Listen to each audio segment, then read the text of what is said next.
It started with a package. On the morning of May 29, 2012, employees arriving at the headquarters of the Conservative Party of Canada in Ottawa made a discovery that would trigger a nationwide alert. A package had been delivered to their office. Inside, a human hand. That same morning, another package arrived at a Montreal postal sorting facility. This one contained a human foot.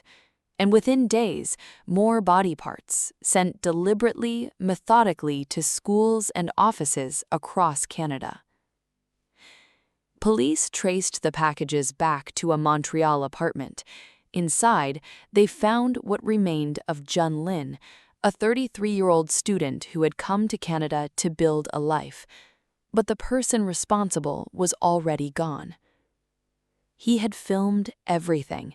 He had uploaded the footage online before police even knew a murder had taken place. And then, as if following a script he had written for himself, he disappeared into Europe, leaving behind a trail of breadcrumbs he almost seemed to want people to follow. His name was Luka Rocco Magnotta. And this is his story. And more importantly, this is Jun Lin's story. Because one of them chose to be remembered, and the other deserved so much better than the way he was taken from us. Eric Clinton Kirk Newman was born on July 24, 1982 in Scarborough, Ontario, a suburb east of Toronto that is as unremarkable as it sounds. His parents were Donald Newman and Anna Yorkin, and by most accounts, the family was struggling almost from the start. His parents separated when he was young, his mother battled mental health issues throughout his childhood, and so Eric was raised largely by his maternal grandparents, two people who, by all accounts, genuinely tried to provide stability in a life that had very little of it. But the damage was already setting in. By his teenage years, Eric Newman was cycling through group homes and youth shelters. He had no stable address, no stable relationships, and increasingly no stable sense of who he was. Those who interacted with him during this period described a young man who was obsessively preoccupied with his appearance and with how others perceived him, not unusual for a teenager. But in Eric Newman, that preoccupation never developed into something healthier. It calcified. It became the core of who he was. He wanted to be seen. He wanted to be famous. He wanted to matter.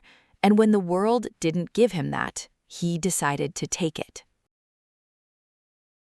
In his early 20s, Eric Newman made a decision. He was going to become someone else entirely. He legally changed his name to Luka Rocco Magnotta. The name itself is telling. It sounds European, glamorous, invented, which it was. Luka Magnotta was a construction, a character, a brand.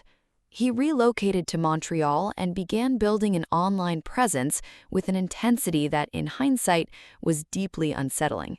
He created profiles on dozens of websites. He posted model photos. He registered under multiple aliases. He was simultaneously everywhere and impossible to pin down. He worked as an escort. He worked briefly in pornography. He used every platform available to him to push his image, his face, his name, his mythology, into as many corners of the internet as he could reach. And then he did something that revealed exactly who he was. He fabricated a romantic relationship with Karla Homolka, one of Canada's most notorious convicted killers. He planted the rumor himself, let it spread, and then, when it made news, he arranged a television interview to deny it. The interview he almost certainly organized himself, just to see his name on screen. This was not someone acting impulsively. This was someone running a long game, someone who understood attention, how to generate it, how to sustain it, and how to manufacture it from nothing. In 2010, videos began appearing on the darker corners of the internet. They showed kittens being killed. The methods were deliberate, prolonged, and filmed with evident care. Whoever made these videos wanted people to watch them. The reaction online was swift, and it came not from police, but from ordinary people. A group of animal rights activists formed a Facebook group called Find the Kitten Vacuumer for Great Justice. It's a strange name, but what they did next was nothing but strange. It was meticulous, determined, and ultimately correct. They cross-referenced usernames across platforms. They analyzed metadata in uploaded images. They tracked IP addresses through forum registrations. They built a profile, the way investigators build a profile, and they arrived at a name: Luka Magnotta. They contacted police in Canada, the United States, and Interpol. They submitted their findings. They were thorough, they were credible, and they were ignored. The official response, where any response came at all, was that resources were not available to investigate the source of anonymous online videos depicting animal cruelty. No crime had been confirmed, no victim had come forward. So the activists kept watching, kept tracking, kept documenting. And Magnotta, knowing he was being watched, perhaps because he was being watched, escalated. Months before the murder of Jun Lin, references to a video called One Lunatic, One Ice Pick began to appear on online forums. The posts were strange, cryptic. Someone, investigators would later believe it was Magnotta himself, was seeding the internet with references to a video that didn't yet exist publicly, or rather, a video that had already been filmed and was waiting to be released. In one post that would become infamous, a user asked where they could find the One Lunatic, One Ice Pick video, claiming they had been searching for weeks. That user, it is widely believed, was Magnotta, asking the internet to look for his own crime, building anticipation for his own atrocity. This was not a man who snapped. This was not an act of sudden, overwhelming violence. This was premeditated to a degree that is genuinely difficult to comprehend. He had planned the murder. He had filmed it in advance. He had chosen his references, the film posters on the wall, the music playing in the background. He had, in the most disturbing sense of the word, produced it. Before we go any further, I want to stop. Because this story has a tendency to become about one person, and that person does not deserve the attention. Jun Lin was born in 1978 in Wuhan, China. He was the kind of person whose smile you notice immediately in photographs, wide and genuine, like he was always just on the verge of laughing at something. He came to Canada to study computer science at Concordia University in Montreal. He was, by all accounts, a warm and curious person, someone who posted about food he was trying, places he was visiting, the small and ordinary joys of building a new life in a new country. He was brave in the quiet way that people who uproot their lives and move across the world are brave. He was building something. He met Luka Magnotta online. What he thought their relationship was, what he believed he was walking into when he went to that apartment, we can only imagine. And that imagining is one of the most painful parts of this entire story. Jun Lin deserved a long life. He deserved to finish his degree.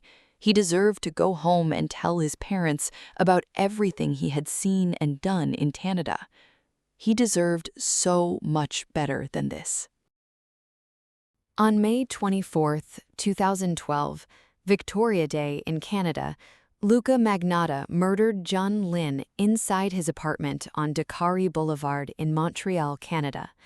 He filmed it, all of it, and then he uploaded the video to the internet under the title One Lunatic, One Ice Pick.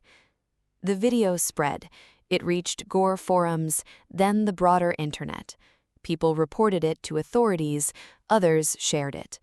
Within days, tens of thousands of people had seen it. By the time police were confirming what the video depicted, Magnotta was already on a plane to Paris.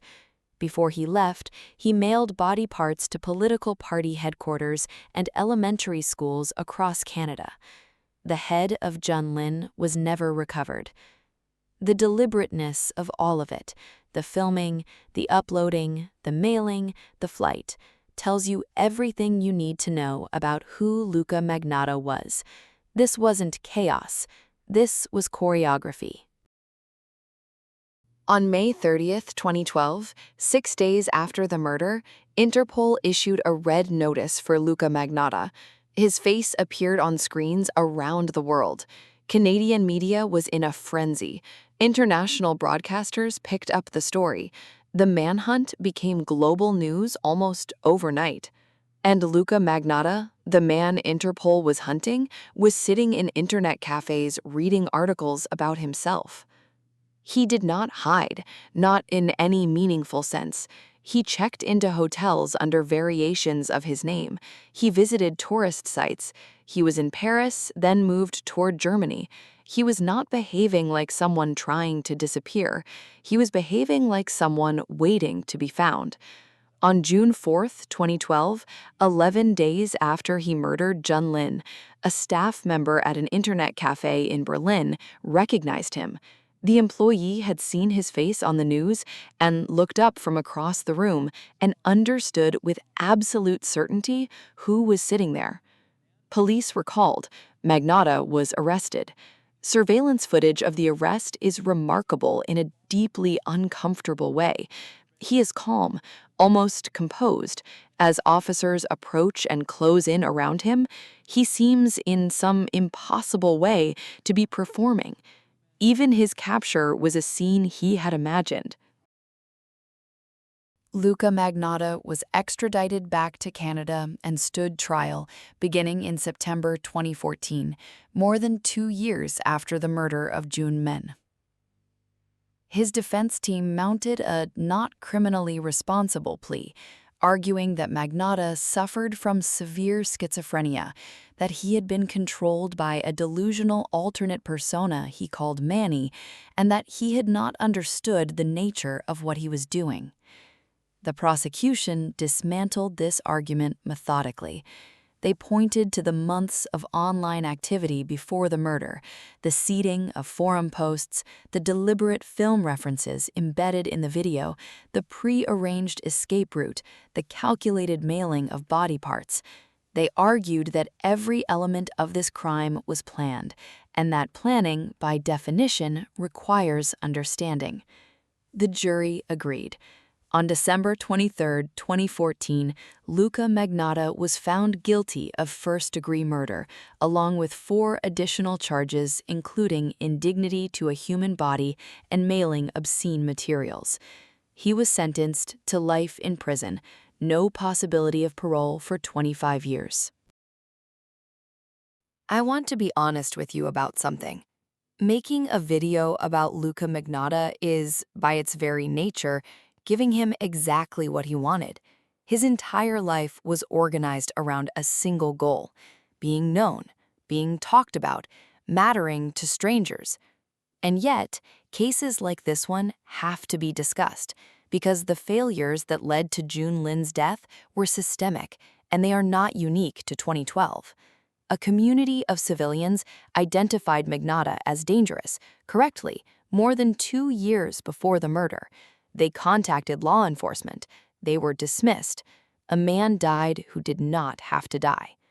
The 2019 Netflix documentary, Don't Fuck with Cats, brought this case to a new generation of viewers and reignited a debate that still hasn't been resolved. When online communities appoint themselves as investigators, are they genuinely helping, or are they part of the very attention ecosystem that makes killers like Magnotta possible in the first place? I don't have a clean answer to that. I don't think anyone does. What I do know is this: the internet did not create Luka Magnotta. Narcissism existed long before social media, but the internet gave him a stage, and it gave him an audience in a way that amplified everything he was into something far more lethal than it might otherwise have become. Luka Magnotta is serving a life sentence in a Canadian prison. He got what he wanted. His name is in documentaries, articles, books, and now this video. Every year, new people discover this case. Every year, his name is searched thousands of times. But Jun Lin's name is searched too, and that matters. Jun Lin was 33 years old when he was killed. He had come from the other side of the world to study, to grow, to build something. He had a family in Wuhan who loved him. He had friends in Montreal who miss him. He had a whole life that was violently and deliberately taken from him, and he deserved none of what happened to him. I hope you remember his name, not the other one. Rest in peace, Jun Lin. Before you go, if you found this video worthwhile, a like genuinely helps more people find it. And if you want to see more deep dives like this one, subscribe and hit the bell so you're notified when the next one drops. It means more than you know. See you in the next one.